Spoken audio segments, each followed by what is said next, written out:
My family hasn't been wealthy since I was born.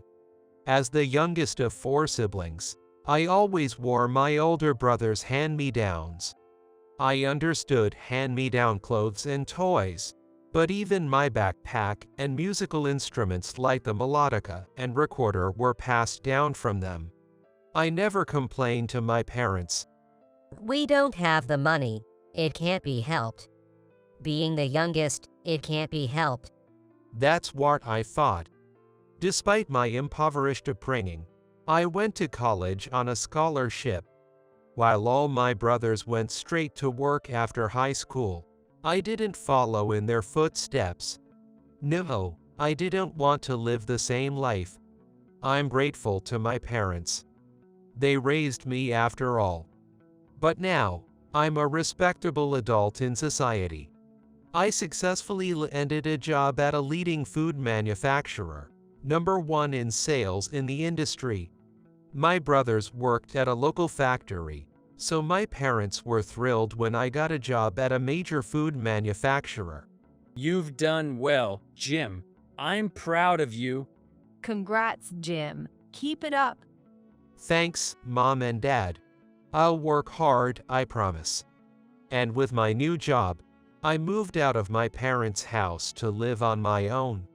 The first 3 years were tough, almost making me want to quit. I wasn't seeing the results I hoped for and just kept doing the best I could.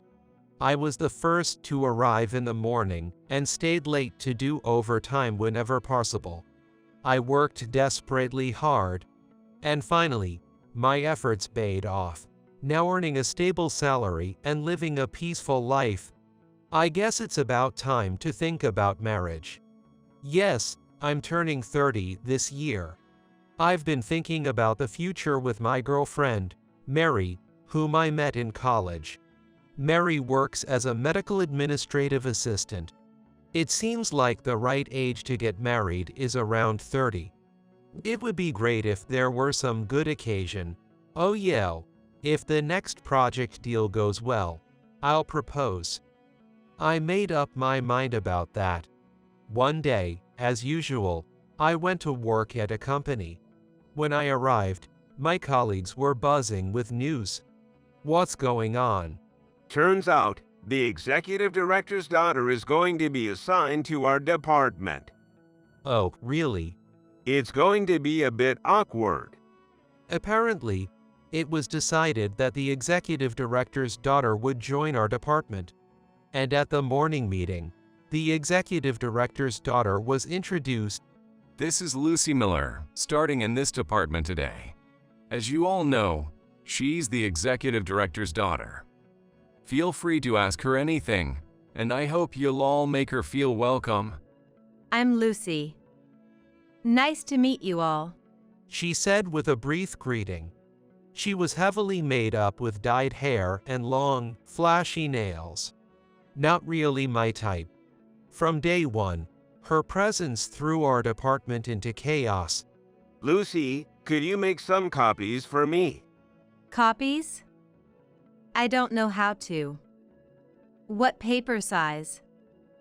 I overheard this exchange between her and the colleague. She doesn't even know how to make copies. She must have been very spoiled. This could be problematic. Lucy, we have guests in the meeting room. Could you make some coffee for them? Coffee? Do I have to be the one to make it? I'll probably spill it. Incredibly, she couldn't even manage to serve coffee. The executive director's daughter turned out to be much more troublesome than expected. But everyone turned a blind eye because of who she was. I tried not to let it bother me too much and just focused on my work, but I couldn't help noticing. The arrival of the executive director's daughter had increased everyone's workload significantly.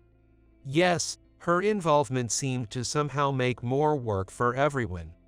That became the norm day after day. She's new, so it can't be helped. I watch over her with patience. One day, a month later, Lucy, the documents we need today aren't these. I explained this to you, right? Can you redo the copies? We had an important meeting at 1 p.m. I had asked Lucy to make copies of the documents. When I checked them, they were completely the wrong documents. And even the stapled order was all mixed up. Oh, sorry. Can someone else do it? I'm leaving early today. I was a bit troubled by Lucy's response, but I felt I shouldn't just pass her work off to someone else. Lucy, there's a new deal that might be decided at today's meeting. It's for important documents to be used there. Could you please see it through to the end responsibly? There's just so much, it got confusing, you know? I see. Lucy, when you have a lot of documents to copy, you can use the big desk in the unused office. Also, it's important to check that you have the right documents before you start printing.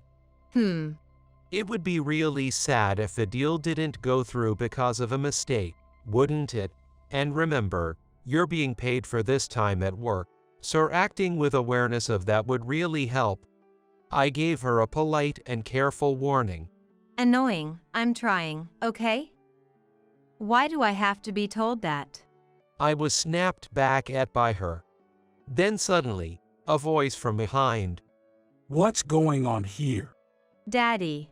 Startled, I turned around to see the executive director, Charles, with a stern expression.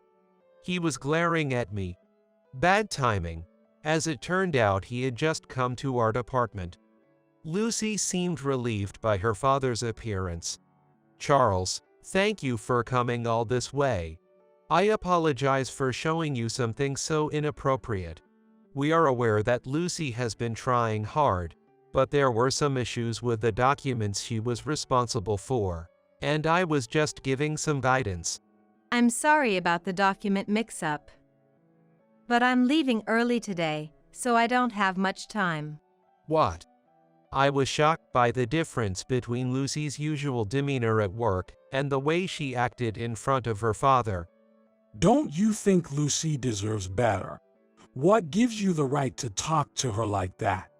I was taken aback and froze for a moment, but quickly apologized. I'm very sorry. You're fired. Why, Charles? You said terrible things to my daughter. I can't keep someone like that around. You're fired. I hadn't actually said anything terrible to the executive director's daughter.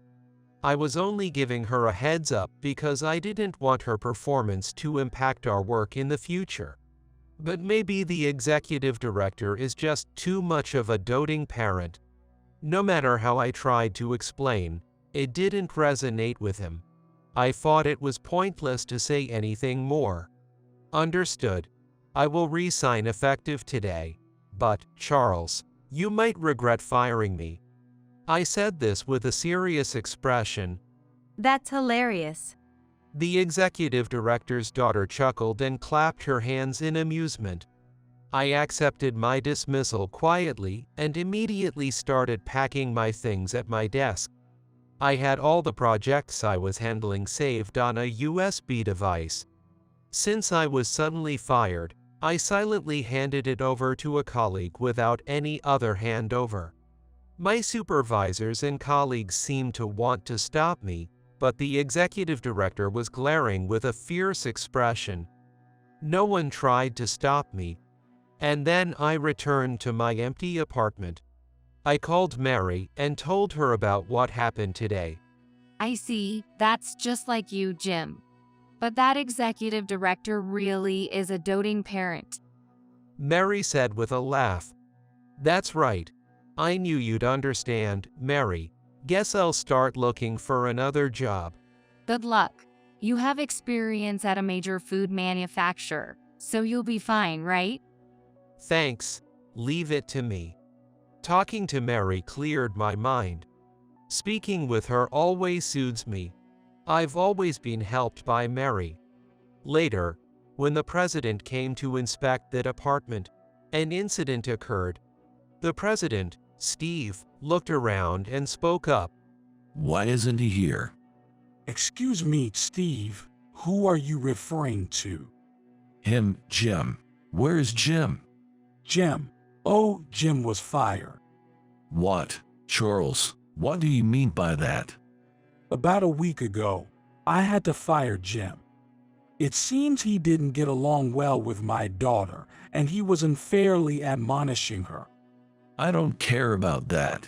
Why did you fire him? There must be a better reason, right? Steve shouted angrily. Just bring him back quickly. He was in the middle of a major deal. Is that true, Steve? The executive director paled. This morning, I received a call from the client. They said the deal is off if he isn't there. Oh my gosh. I was unaware. I deeply apologize. The president was trembling with anger now that he realized I was gone, and it seemed the company's phone was ringing off the hook. Yes, sir, I apologize. Jim is no longer handling this, so I will take over from the next time. Yes, sir. You want to talk to Jim? He has resigned recently. What? You want to cancel the contract? Could you please hold for a moment? Excuse me, Charles. Actually, since about 3 days ago, we've been getting calls one after another saying they won't deal with us if Jim is no longer handling their accounts. Indeed, other clients whom I had managed were also calling and saying they would stop their dealings if I, Jim, wasn't there. What are you going to do about this? You're going to take full responsibility, right? Yikes. I'm terribly sorry. I'll get Jim back right away. The executive director seemed quite panicked. Then my phone rang. I was just at home searching for job openings. Charles, what do you want with me? I hesitated for a moment to answer the phone, wondering if there had been some problem at the company. Even though I had resigned, I couldn't help but be concerned. Hello, this is Jim. Charles, it's been a while. Jim, about the other day. I'm really sorry. I regret saying those awful things to you. Huh? I was surprised to receive an apology from the executive director. Could you please come back? We really need you. No, I've resigned already. No. It was all my fault. Jim, everyone is waiting for you. I felt a strong sense of responsibility. I actually regretted how suddenly everything had ended. I was curious about what had happened to the projects I was handling. But can I really go back now? There are many companies saying they won't sign contracts unless you're here. The company really needs your skills. That one sentence made me decide to return. Understood. Am I really welcome back? Of course. After receiving a desperate apology and plea from the executive director, I decided to return to the company. The next day, I went back to the company from which I had been fired. My supervisors, colleagues, and peers all seemed relieved to see me and welcomed me back warmly. Welcome back, Jim. Jim, we're waiting for you. I'm back. I was happy to be working with everyone again. After all, this is where I belong. This is where I feel most at ease. I immediately contacted the companies I had been dealing with. I apologize for the delayed contact. Jim, we've been waiting for you. Let's move forward with the talks. Thank you. I returned to my projects and progressed with the transactions. The transactions were a huge success. The project was about my company making a significant move to expand overseas. The deal with Nest, a top global food manufacturer, brought significant profit to our company. The profit amounted to a staggering $3 million. The president of Nest appreciated my product presentation and recognized both the product and my character. After hearing about our company's passionate commitment to the product, he said, "We definitely want to make a contract." It was a major transaction that I had put a lot of effort into. I was truly happy. Having succeeded in international transactions, I became known in the company as the man who earned $3 million. The man who earned $3 million. That's really amazing. My colleagues chuckled and patted me on the shoulder. I'm the most surprised that the big transaction was successful. I laughed. Then, the president, questioning why my evaluations had been poor until now, confronted the executive director. Charles, about Jim's past evaluations, was there something fishy? Has Jim really never secured a contract before? It seemed that the executive director had never reported any of the contracts I secured to the president. Well, Charles, tell me the truth. yes. Actually, I had claimed that the contracts secured by Jim were secured by someone else. I apologize. That's appalling. The president sighed deeply. The executive director had been intentionally downgrading my evaluations. It seems he was displeased with how effortlessly I handled my duties. I had somehow realized it, because the executive director never praised me. I just felt disliked.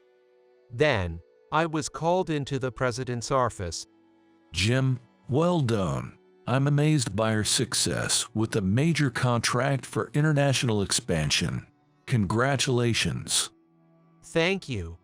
To think you would secure a deal with the president of Nest. It's all due to your hard work. Thank you. I'm the one to thank you. Honestly, I was nervous about the large transaction with Nest, but my favorite moment is when I get to sign contracts with any client. Planning and negotiating the projects. It's exciting. I got a call from the president of Nest. You really are reliable. Actually, I want you to serve as a section chief starting in April. Me, a section chief. I was surprised by the sudden promotion. I'm counting on you even more in the future. Thank you very much. I will continue to diligently improve every day. Thank you. My successful large-scale international transaction led to my promotion. As for the executive director, after he learned about my success with the major international transaction, he approached me. Jim, well done. Thank you, Charles. The executive director's approach caused a stir around us. I actually wanted you to mentor my daughter, but I got carried away. I have been properly reporting your evaluations to the higher-ups. Heh. What's so funny? I heard everything from the president. You deliberately lowered my evaluations, didn't you? No, that's not true. Just as the executive director was starting to make an excuse, the president suddenly appeared. What do you think you are? Acting so high and mighty. You need some training. The president said to Charles. I was surprised, but couldn't help laughing. Then everyone else started laughing too. Steve. Charles, I can't forgive this incident. I'm assigning you to our branch in the countryside. Go back to the basics and start over. Is this a demotion? Yes, it's a demotion. The president stated clearly. Please wait, Steve. It's already decided. Just accept it graciously. How could this? The president seemed exasperated with the executive director. The executive director, having been demoted, stood there stunned. Yes, as I was promoted, the executive director was demoted. And then the executive director's daughter was fired after a series of mistakes. What's going on?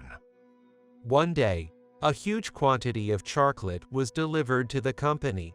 Lucy, are you sure about the order quantity for these chocolates? Huh? I ordered 1,000 pieces correctly, didn't I? Did you check the number of digits before placing the order? This product is ordered in units of 100. Did you just input 1,000 without checking?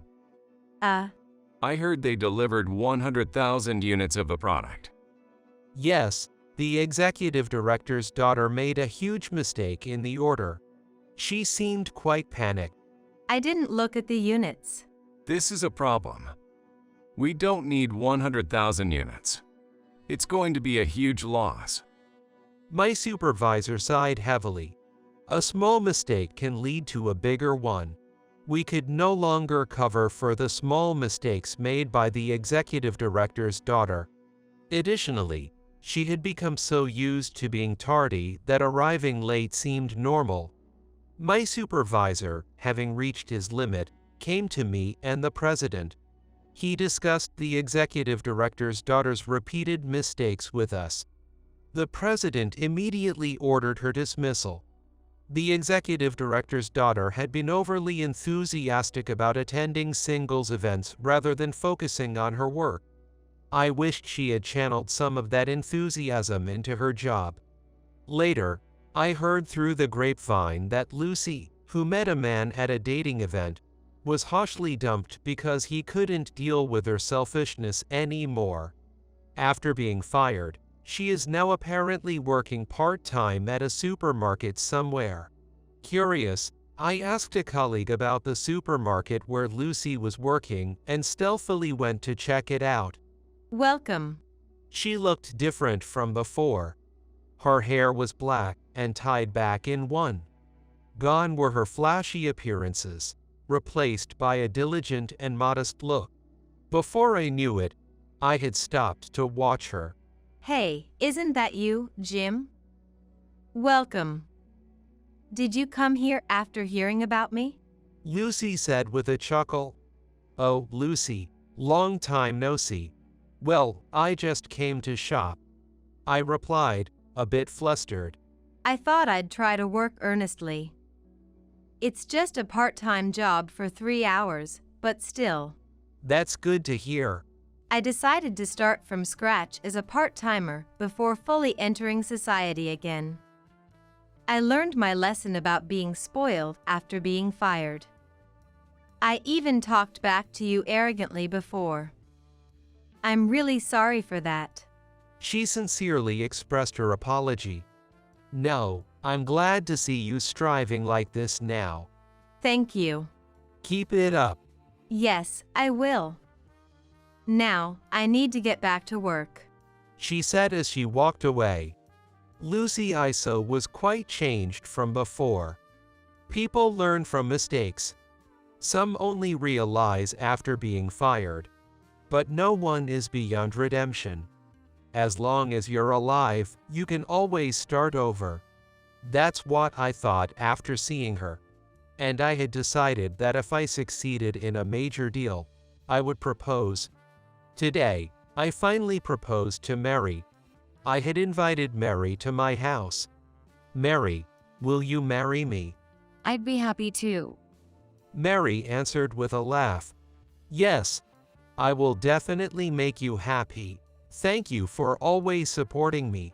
Thank you, each one of us. And so, I successfully married Mary. After a while, I discussed with Mary about starting my own business as a sales consultant.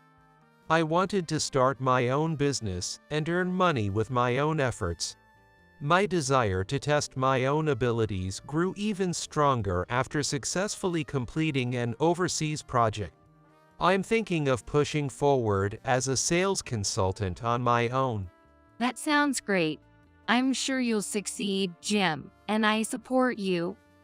Mary supported my dream of becoming a sales consultant. Thank you.